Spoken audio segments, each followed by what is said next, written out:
meron pong iginawang o meron pong resulta ang CPLM 2024. Ito po yung Regional Assessment for Grade 5 Students para mas explain po sa atin ang resulta nito at kung gaano ito kahalaga na matutukan din ng ating gobyerno. Kasama po natin ang professor mula sa University of the Philippines, Diliman College of Education, si Professor Maria Mercedes Ched Arzadon. Good morning po, Professor. Good morning, DJ Chacha at sa mga nakikinig sa inyo sa araw na ito. Oo. Good morning po. Maraming salamat po for being on the show. Siguro una muna, Professor, para mas maintindihan po tayo ng mga nakikinig at nanonood po sa atin ngayon. Define muna natin, ano nga po ba itong CPLM 2024? Ano po itong pag-aaral na ito? Ano po yung Southeast Asia Primary Learning Metrics po, ma'am? Apo.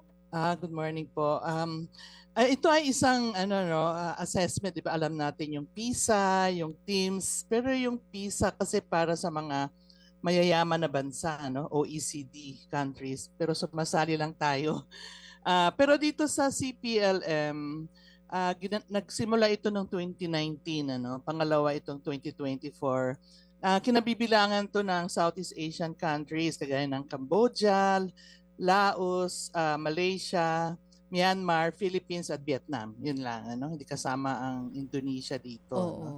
So dito po, sinusukat nila yung kanilang grade 5 na mga bata, yung kanilang kakayahan magbasa at mag-compute. So numeracy at literacy. Literacy, oo. At tinitignan nila, sinusukat din nila yung mga kondisyon, para matuto sila. Kunyari, enough ba yung libro? May libro ba ang mga bata? Safe ba or ligtas ba ang mga paaralan? Yung wala bang bullying? Tuloy-tuloy ba ang pasok? Tinignan nila nung lalo na nung COVID pandemic, tinignan nila kung nagbukas ba yung mga eskwelahan, edukado ba at qualified ba yung mga teachers, at ang isang mahalagang tinignan nila, akma ba, or meron nagmamatch ba yung language of assessment at yung sinasalita ng mga bata, wika nila sa bahay. So ang kanilang teorya or ang kanilang assumption, which is also based sa mga pag-aaral, kung yung wika ng bata sa bahay ay pareho sa language of assessment, ay tataas, mas mataas ang score. Kagaya nga ng lumabas doon sa pag-aaral nila sa ibang bansa, except sa Pilipinas kasi English ang ginamit. Opo. Kaya hindi makita. So yun po yung big picture kung ano po yung Oo. CPLM. Mas maganda po pala itong study na to kasi dito mas ka-level po natin halos dahil halos mahihirap na bansa or third world countries yung kasali compared po sa PISA. Tama po, Professor? Opo, Oo. tama po. Sige po, isa-isahin natin yung issue kasi ang sabi po dito sa assessment ng CPLM 2024, halos pareho lang daw po yung average reading score ng Pinas noong 2019 sa 2024. Bilang isang education expert, it has been 5 years. Gaano po kaseryoso na parang walang naging pagbabago dun sa pagbasa ng mga estudyante natin? Okay. Yeah, kasi nga meron namang increase, Kailang 4 points lang, Yun nga halos po. Oo. Halos hindi wala. significant.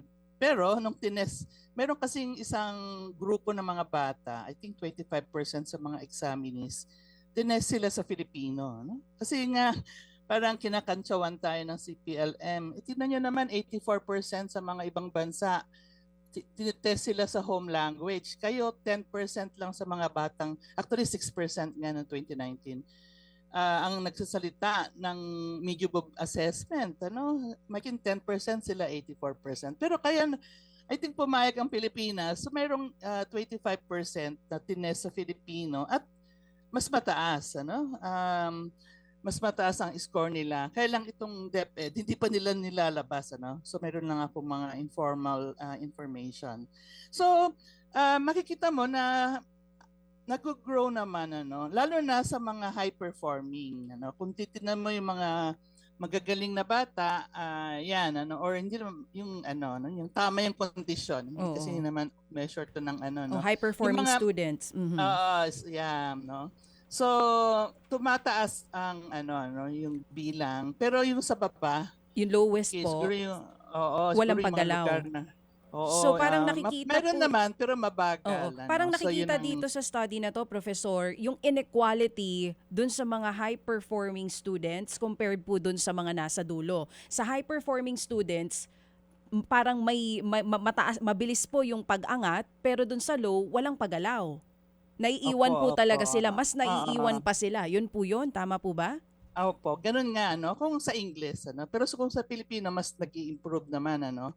Makikita rin dito na there are certain regions ano na for example, Region 2 mataas sila, Region 4B, Cordillera, ayan ano, NCR ano. So hindi lang sa mga high performing, pero makikita mo rin na may mga regions talaga na maaring yun nga maganda yung mga kondisyon nila. Nakikita naman natin kahit sa figures ng ano no sa economic SES figure na talagang sa may Northern Luzon ano, Region 2, Cordillera, ayan ano, Region 1, talagang ano no mas mataas ang mga provisions nila ano sa classroom, ganyan ano. Pero dun sa baba no, lalo na sa farm ay talagang mababa. Ang good news lang dito, nung mineasure sa Filipino, dati talagang halos zero ang BARM. Pero nung mineasure na sila sa Filipino, nakaalis sila sa band 2, ano, nakaangat sila. Kasi ang average ng Filipino learners ay band 4, ano? Ang highest ay band 6. Sa band 6, yun kaya yung sinasabi natin high proficient, 15 to 18% lang ang high proficient sa math. Tapos sa reading, mga 8% lang ano. Samantalang sa region, sa buong mga ibang bansa, 36% ang nasa high proficient. At ang sa math naman ay 52%. Ano? So, yun ang profile. Kaya kailangan talaga, kasi sabi ng iba, no, yung mga teachers, o sige nga, kasi syempre kasama ako sa mga chat minsan, sige nga, i-measure nga nila yung mga bata dyan sa, ano, kunyari, Lao or Thailand. Measure nga nila sa English, tignan natin kung anong score nila, no?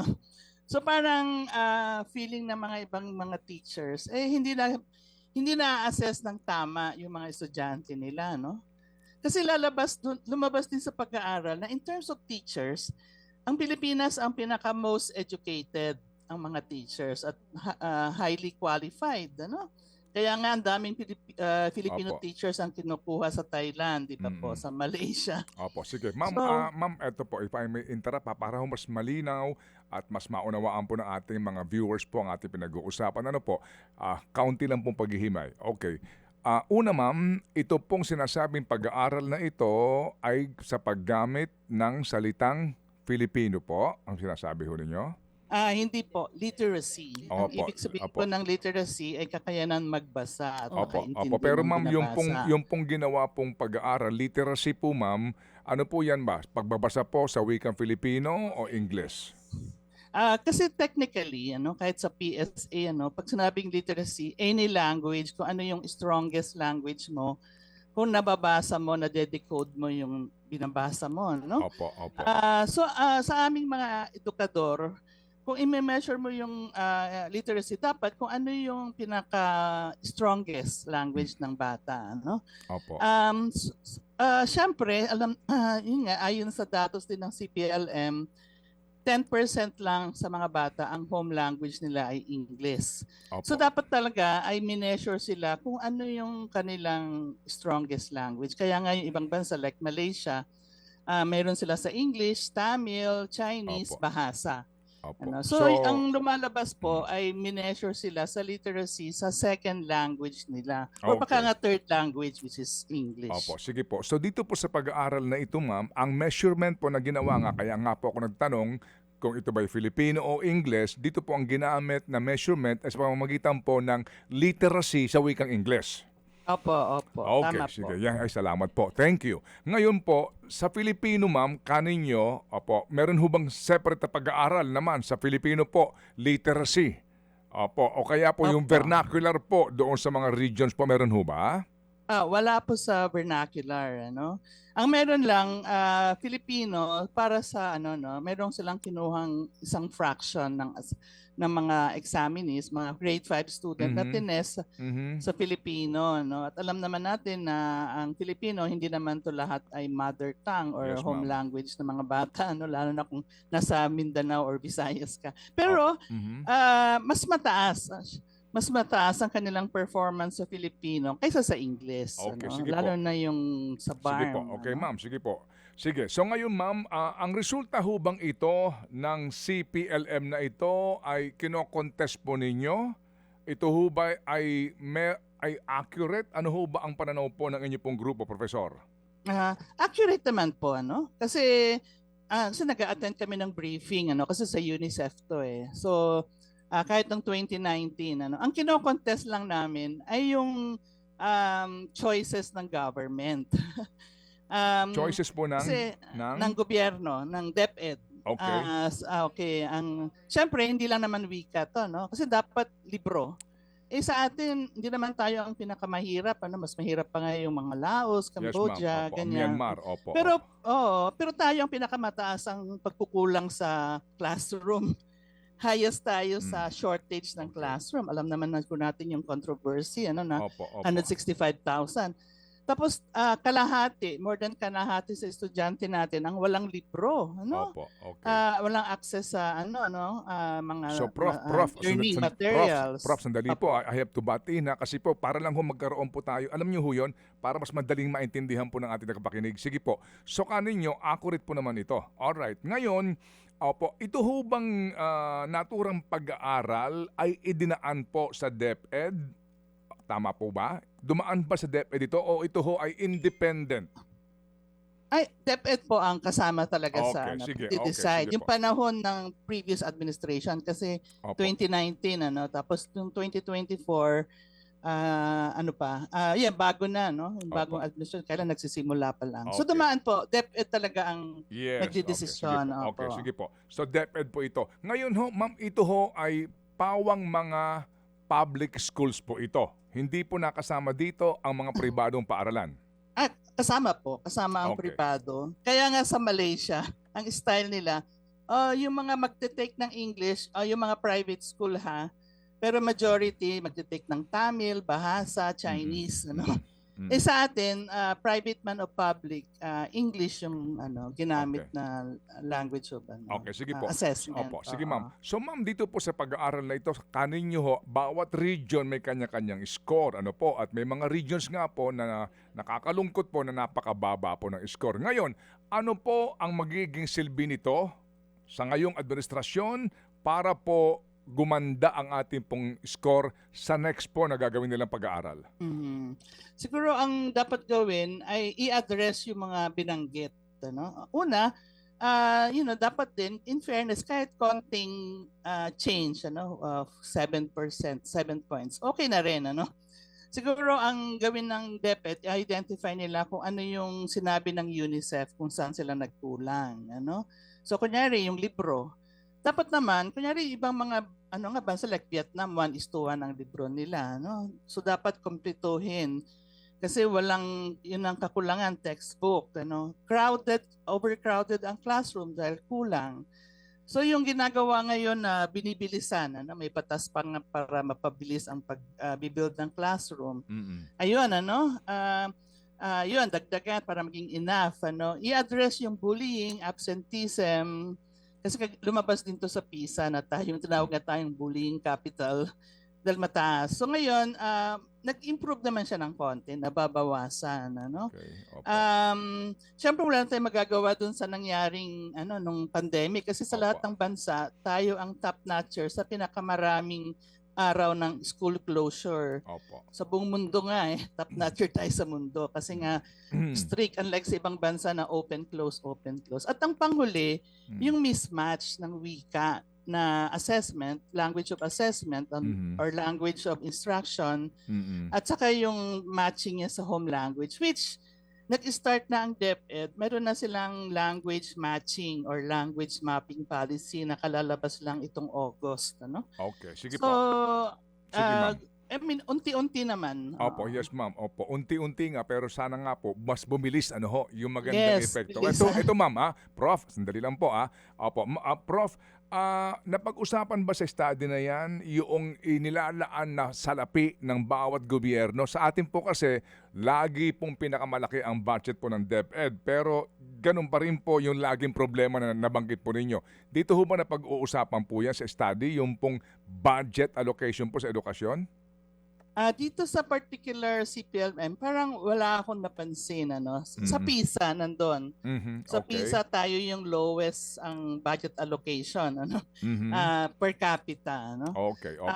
Pero alam natin na ang Vietnam, Malaysia, talagang pagdating sa GDP nila, Mm. mas mataas ang binibigay sa edukasyon. Okay, Kaya nga tayo humabol, for the Opo, sige first po. time. Okay. Opo. Ma'am, yung po namang curriculum, ma'am, meron ho bang pinag-uusapan dito sa usapin po ng curriculum, particular po sa ating elementarya kumpara sa ibang mga bansa? May effect ho ba ito?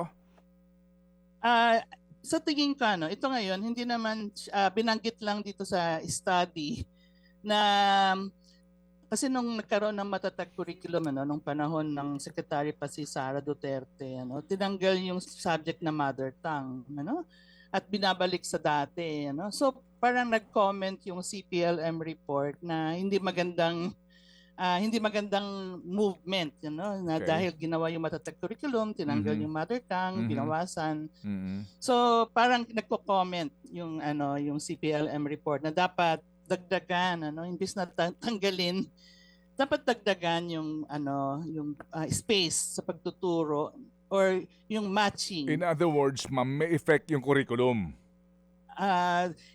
Yeah, somehow, may Okay, sige connect. po. Saka syempre nagbabago Oo nga dahil po. nga nung Yes, ma'am. Opo. 2024 binago bigla, kaya Opo. naka-apekto rin to sa tingin ko. Okay, sige po. So ma'am, ito ho bang study na ito ay I'm sure batid na po ito ng DepEd at sa inyo ho bang Ayan, Opo, sa inyo ho ba ma'am pagkakaugnayan sa kanila kung meron man, ito ho ba ngayon ay meron ng kaukulang adjustment kayo na gagawin ng DepEd para ho naman tayo mas gumanda-gandang ating score?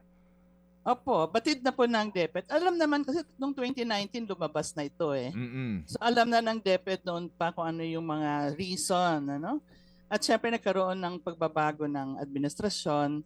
Kaya yun nga, sana lang bilisan, lalo na yung wika kasi syempre alam naman natin na tayo sa dapat English, akala nila kasi hindi naman yung mga public, hindi naman kasi sila teacher. Mm. Para matuto ng English, dapat English lang ang gagamitin, huwag kang gagamit ng ibang wika. Opo.